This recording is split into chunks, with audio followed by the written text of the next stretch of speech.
Hello YouTube and welcome to Heathen Hacks. 2 years ago, specifically on the 5th of April 2021, I posted a review of a wireless ergonomic mouse called the M618DB from DELUX. You can watch it right here, by the way. This time we're going to take a look at its upgrade, the M618XSD or SEEKER wireless ergonomic mouse from the same brand. I received it last September and have been using it as my daily driver since then. Now, just in case you're wondering why I purchased a new mouse, for some context, I have uploaded a community post last August 27 explaining what happened. Basically, that day my DELUX M618DB mouse have finally died. It's not charging anymore. Well, it already sort of died a few months ago. I forgot the exact time when the USB port of the mouse and its provided USB-C charging cable have melted. Not really sure how and or why it happened. I'm just glad that it didn't blow up or anything. To be fair, I was still able to charge and use it normally even with a botched USB-C port after replacing the charging cable until the day that it finally died. The battery seems to be okay though, so I doubt that it or the charging module was the one that broke. It lasted more than 2 years of daily usage, and for its price, I think it's still worth it and I still recommend it. Fixing it had also crossed my mind, but I thought, why not just buy a new one? So I did. I threw away its shell and have kept the PCB for me to practice my SMD soldering on. Let's go!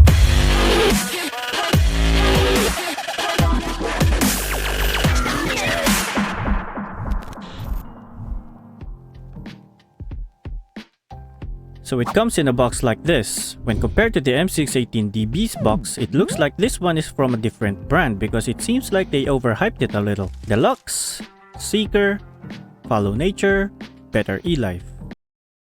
What? It looks like this apparently. M618XS, Ergo Vertical Mouse, and Healthy Computing? Here are the things that are included in the box. First, we have the 1.6 meter long soft braided USB-A to USB-C cable for charging and mouse control. When compared to the G502's cable and this USB-A to USB-C cable that I use to charge my Keychron K10 Pro keyboard, which you can watch right here by the way, is really soft. It reminds me of shoelaces. Not that sure how it can protect the wires inside, but as long as it's just going to be used for charging, I think it's good enough. Next up is the mouse itself. Flashback. Now, the reason why I have added a Velcro sticker here is because I'm having some trouble gripping the mouse when my hand becomes a little bit sweaty, and because the mouse's finish is just smooth plastic without some sort of rubber coating or design that is specifically added for extra grippage. There's a tendency for the mouse to slip out of my hand when I use it. I mean, compared to my other vertical mouse which has some sort of rubber coating that I really like, check out my unboxing right here. The M618DB one clearly has inferior grip. End of flashback. Looking at it for the first time, it's not as shiny unlike my previous mouse because it has some sort of matte black rubberish coating that they call skin-like touching.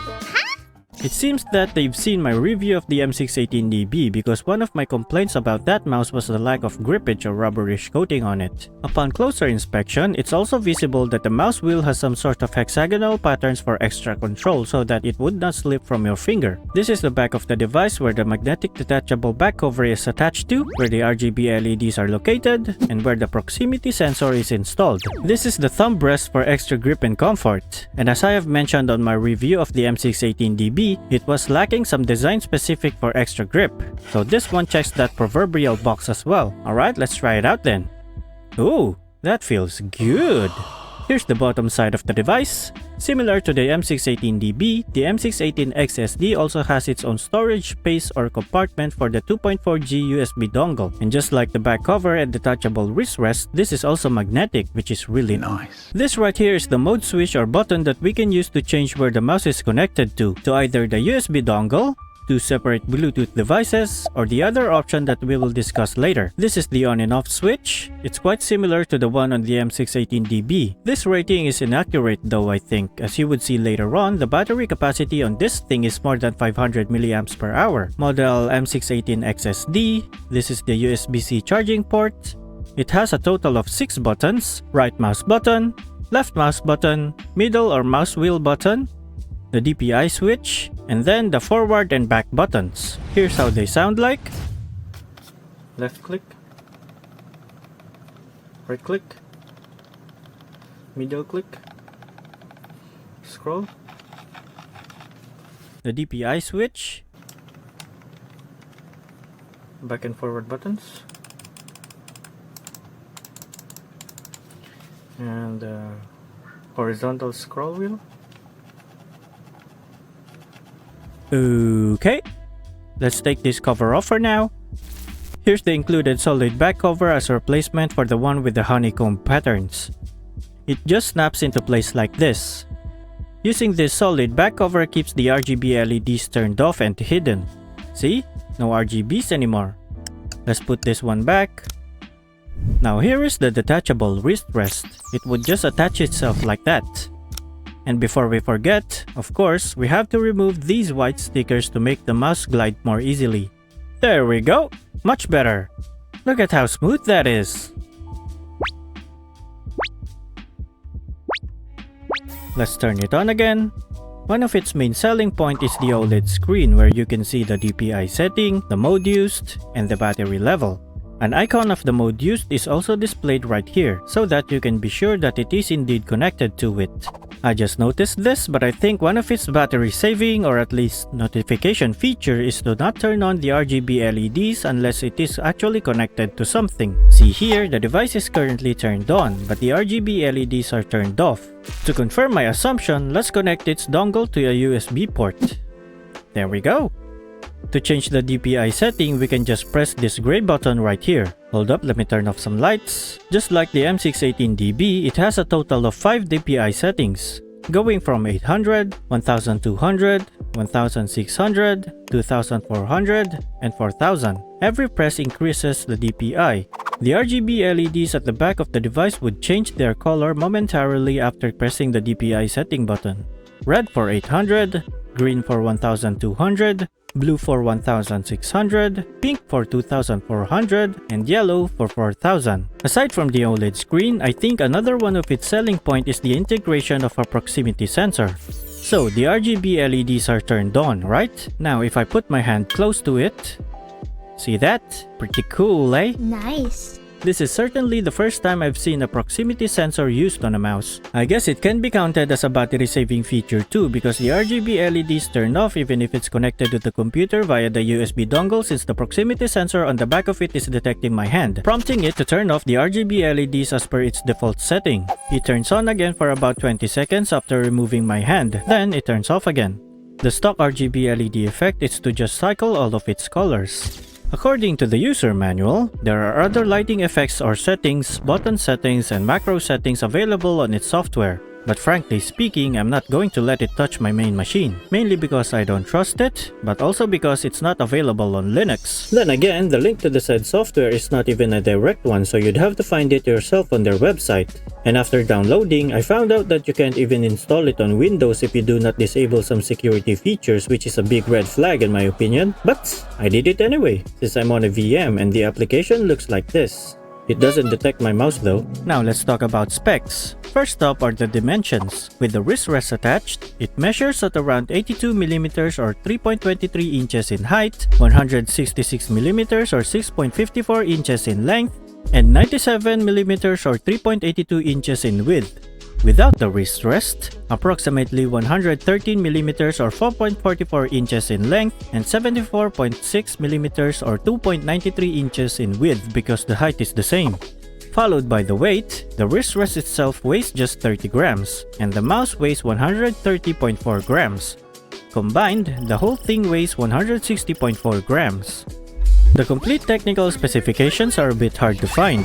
The user manual doesn't have it listed, but here are some of them from the item's product page and according to what my system says. Apparently, the 2.4G connection and USB dongle was manufactured by Telink, and the USB connection was manufactured by Maxter. I can't find any info about its Bluetooth though, but I think it won't be weird to say that it was also manufactured by Telink, since it's on the same realm as its radio connection. It can be connected via the USB-C cable, the wireless 2.4 GHz connection using the USB dongle, and or via Bluetooth 5.0. First, let's start with the USB connection. In order for us to truly use the USB connection, we have to press the mode switch under the mouse to change the mode from 2.4G to USB. The problem is, the switch only has indicators for the 2.4G and Bluetooth connections, so without reading the manual, it might be unclear. How does this work? Alright, as you can see here, the mouse is currently connected via the USB dongle or 2.4G radio connection represented by this Wi-Fi looking icon on the OLED screen. To truly switch to the USB connection mode, we have to connect the mouse to a USB port first by using its provided USB-A to USB-C cable or a third-party one. Then press the switch under the mouse until none of the indicators are blinking red. So currently, it's connected via the USB dongle. Press the mode switch to transfer the connection to BT1. Press it again for BT2. Then press it again to switch to the USB connection. When none of the LED indicators are blinking red, you are now connected via USB. After doing so, you can either turn off the mouse or leave it on. When you have successfully switched to the USB connection mode, the icon on the OLED screen would change to this USB plug looking icon thing, and the mode would say USB. The lightning icon beside the battery would also appear because connecting the mouse to a USB port no matter what mode was used would charge its battery. It might be confusing at first though because usually you only have to turn off the mouse then connect to a USB port to switch to USB connection mode. But on this one, you have to switch to it first because as you can see on the OLED screen, if we switch back to 2.4G connection, even if the mouse is connected to the USB port and even if it's turned off, it is still connected to the USB dongle, as shown on both the OLED screen and the data LED on my USB hub. The data LED on my USB hub lights up if it's receiving data from a device, like on port 0. It's lit up because it's receiving data from a UPS. On port 1, it's lit up because it's currently charging my keyboard which is also connected via USB mode and is receiving data from it. Port 2 is also lit up because at the moment it is receiving and transmitting data to the wireless mouse. However, port 3 where the mouse is also connected to is not lit up because the mouse is currently not on USB mode. Now, as soon as we switch to USB mode, port 3's data LED will light up to indicate that it is receiving data from the mouse, just like that. But just to make sure that we're really connected via USB connection, let's remove the USB dongle and see if the mouse would still work. And there we have it! Moving on to the Bluetooth connection, same thing with the USB, we have to press the switch at the bottom of the mouse to connect to it. But before doing so, while it's connected to the USB dongle, I'm going to click on this Bluetooth icon on my system tray. Then click on plus to add a new device for it to scan for new devices. Okay, let's switch to Bluetooth device 1. In order for the mouse to start advertising its connection for pairing, we have to press and hold the mode switch for about 3 seconds first. Just like that. Now the mouse has been discovered but we have no way to pair it because the mouse is in Bluetooth mode and has been disconnected from the USB dongle. I can just use tab, but that's not fancy enough, so I'm going to use my mobile phone for remote input to control the mouse using KDE Connect. See that? Amazing, right? We can even connect the mouse to the mobile phone to control the mouse on the mobile phone to control the mouse on the desktop PC. I don't know what I just did, but okay. Click on next, and now we're connected. It says that the battery level is currently at 82% and the OLED screen is saying the same thing. You can see on the OLED screen that the mouse is currently on BT1 or Bluetooth device 1 mode. It's also showing the number 1 beside the Bluetooth icon. Now that we're done testing the USB, 2.4G dongle, and Bluetooth device 1 connection, for this test I have unpaired the mouse from my computer. Now I'm going to pair my mobile phone to Bluetooth device 1 and this tablet to Bluetooth device 2. Both the USB and 2.4G dongle would stay connected to my PC though due to lack of devices that I can use. Alright? Let us begin. As of the moment, the mouse is connected via USB mode. First, let's pair it to the mobile phone by switching to BT1. Then hold the mode switch for about 3 seconds after that. Press scan on the phone to let it scan for new devices, and there it is. Press to connect, then press pair. There we go. Let's do some tests. Let me just switch the orientation, then launch the Notes app and do some squiggly lines. Yay! Let's move on to the tablet. Switch to BT2, then press for about 3 seconds again. Here it is. Press on it to pair, and it's connected. Not that sure what test I would do on this since this tablet is super slow, but as you can see here, a mouse cursor suddenly appeared. Let's try Paint Online. It's not even loading. Well, I guess it can't launch any websites for now, but at least it shows that the mouse is working and is connected to it. Now let's switch to USB mode.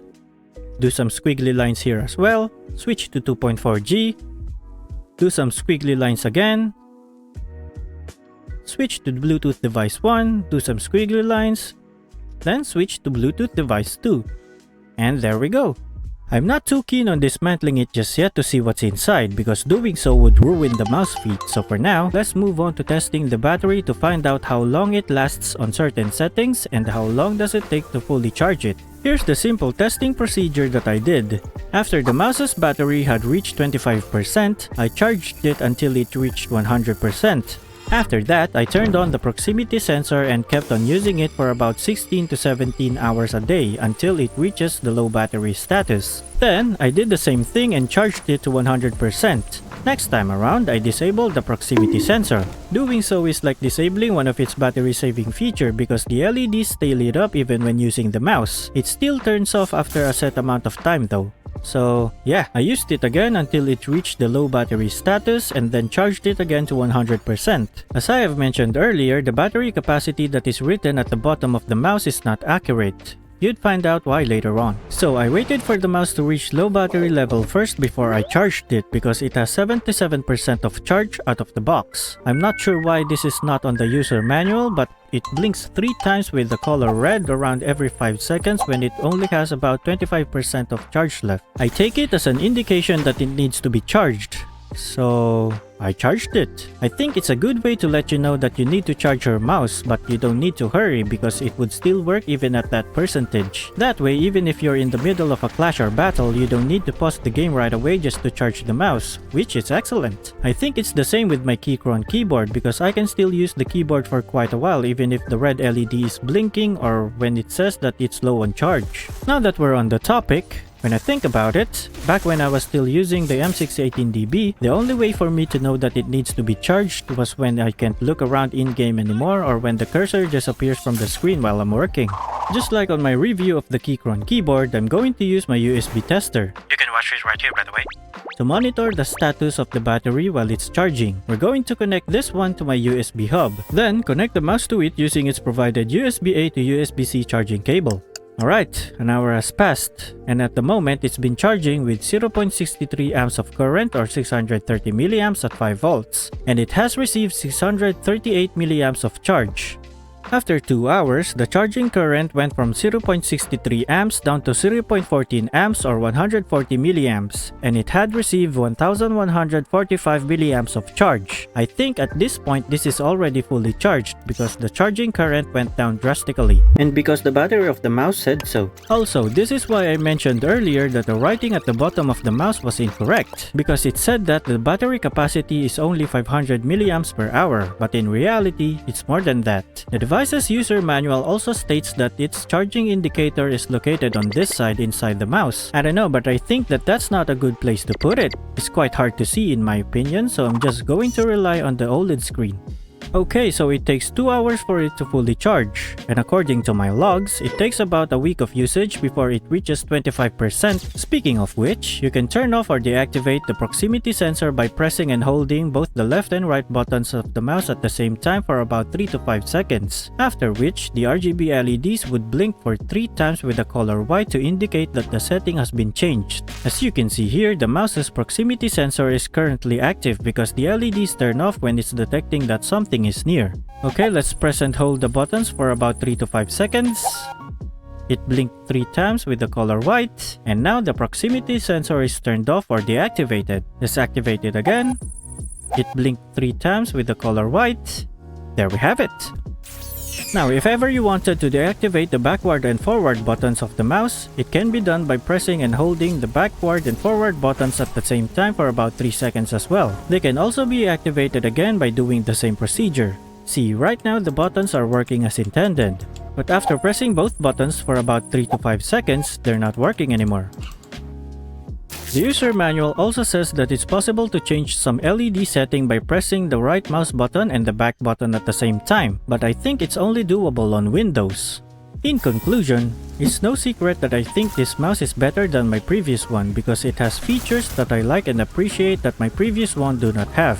like the OLED screen, the magnetic and detachable wrist rest, and the rubberish coating for extra grip to give you more control of the mouse. I do mouse movements like this when I was still using the M618DB. Considering my wrist is constricted to the memory foam padded wrist rest, what I use to move the mouse are my thumb, index, and middle fingers, which in turn make my thumb hurt from time to time because of repeated actions. Having the wrist rest attached to the mouse gets rid of that problem as my whole hand goes along with the mouse every time I need to move it, which also gives me more freedom in terms of control. The included optional solid back cover is also a nice addition so that if you don't like RGBs, you can just replace the honeycomb version with it. It would save battery as well because the RGB LEDs are constantly off.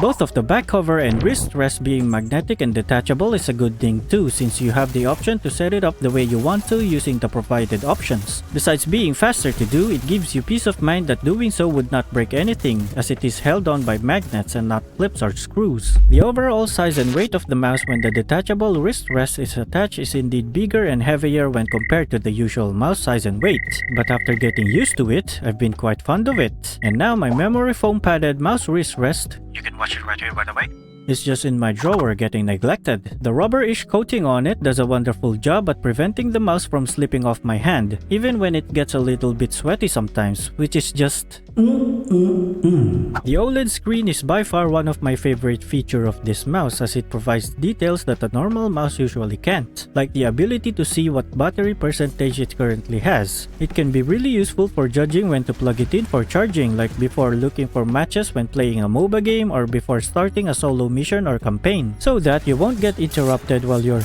in the zone just because your mouse needs to charge, and you won't develop a habit of overcharging it because you can see on the OLED screen if it has enough juice already. Although I mainly use the USB and 2.4G dongle connection options for my PC, having the ability or option to connect via Bluetooth is good since you can use the mouse on various other devices such as mobile phones, laptops, smart TVs, and the like. The addition of a horizontal scroll wheel baffled me at first, but upon using it on spreadsheets and editing, I think it's nice to have for incremental or precise horizontal movements because you don't need to click on the horizontal scroll bar or to click on the middle button then drag to the direction that you want when you need to move things horizontally anymore, which can make things a bit faster too, I think, especially when scrubbing audio recordings. Having a single button for switching between devices both saves space on the PCB of the mouse and simplifies the procedure for switching since you only have to press one button. The RGB LEDs looks cool as well, especially when paired with the honeycomb back cover. The built-in proximity sensor of the mouse is quite innovative. They've basically thought of a fancier way to turn off the RGB LEDs when the majority of them are covered by your hand to save some battery. The battery saving features of the mouse is also doing its job pretty well because the mouse can last for about more or less than a week, depending on how many hours you use it per day and regardless of whether the proximity sensor is activated or not. The charging speed of 2 hours is just about right too. It's quite unfortunate that it doesn't have fast charging, but you can still use it while it's charging by switching to USB mode anyway. It is indeed one of the most feature-packed mouse on the market. Having both an OLED screen and a proximity sensor gives it new abilities that most normal mouse can't do. However, having a lot of features can also introduce new problems that you would not encounter on the usual normal mouse, and can potentially add more complexity in terms of things to replace or fix when something gets broken. Upon using the mouse for a little bit over a month, I have noticed and experienced some things that I would like to call slight annoyances. For example, this rarely happen, but as you can see, either the proximity sensor or the RGB LEDs themselves fail to do their job sometimes. The RGB LEDs remain off even if my hands are near or away from the mouse and the proximity sensor. In addition, sometimes the mouse would just stop working. The RGB LEDs and OLED screen turns off and I can't move the mouse cursor even though it has charge left and is properly connected to the PC. It can be resolved after restarting the mouse by turning it off and on again though. I'm not sure if it's an isolated issue or if it's a bug in the firmware, but I just wanted to let you guys know that that problem exists if you're considering on buying one for yourself. Another thing to note is that the LED indicators that are located at the bottom of the mouse does not include the one for the USB connection. So if for some reason you did not read the user manual, you would not know about it, and if you're like me, you would probably just assume that the mouse doesn't have a true USB mode and would need to rely on either just the USB dongle or Bluetooth connections even when connected via USB cable. DELUX providing a USB-A to USB-C cable is good, but as you have seen earlier on the unboxing, it is really soft, so you can't actually use it for a more permanent connection to your PC since the sleeve of it can protect the wires inside that much. In a sense, I really appreciate that a USB cable is provided, but they should have at least provided a better one in my opinion. Now, I like RGBs as much as the next guy, but I wouldn't go as far as installing another bloatware to my PC just for setting them up. Besides the fact that the software is proprietary, I don't trust it that much because, well, I just don't. And I'm using Linux, so I don't have to. So yeah, I think that's about it.